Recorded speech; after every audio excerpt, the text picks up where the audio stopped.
Yo, what's up mga ka-G? May naaktuhan tayong nagmomol. Ayan. Ano na to semi-monster na sukat nito bago siya mag-molt. Malaki to, malaki. Possible na to mag-giant. Ayan, naaktuhan natin. Bihirang pagkakataon to yung maka-akto tayo na nagmomol.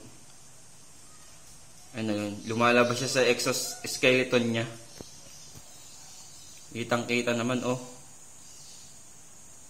Ayun shoutouts pala sa mga tropa, gagambagang.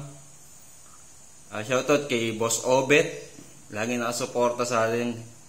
Kay Kuya Rodel, Paumbong G, Jerome Lascuna ng Cebu, shoutout sa'yo.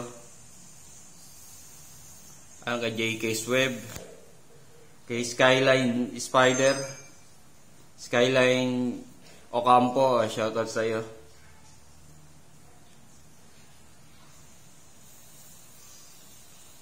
Malapit na to, mukhang magsasucess naman. Huwag lang sana mapuputol yung sapot. Ayan o. Konti na lang, lalabas na Makikita natin kung gaano ba kalaki yung nilaki niya.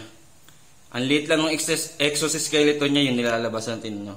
Kumpara sa laki niya na ngayon.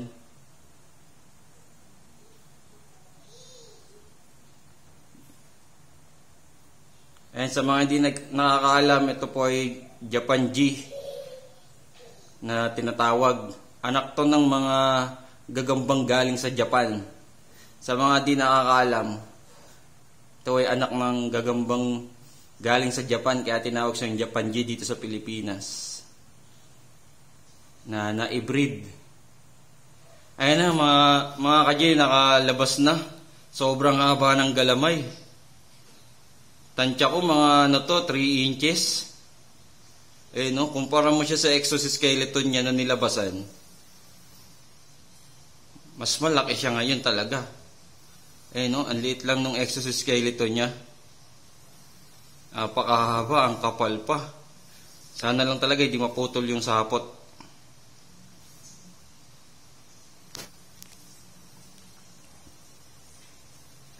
And inuunat niya mga galamay niya.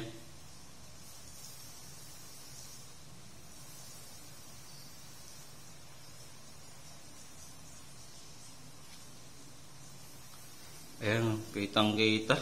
Ang laki. Ang laki niyan mga ka-G. Success. Sa ganyang stage pala mga ka-G, kailangan hindi sobrang laki ng tiyan. Pag mga ganyang sukat kasi hirap sila mag-molt. Kailangan sakto lang, tansyahin lang. Ang haba niya. Nag-uunat-unat pa yan.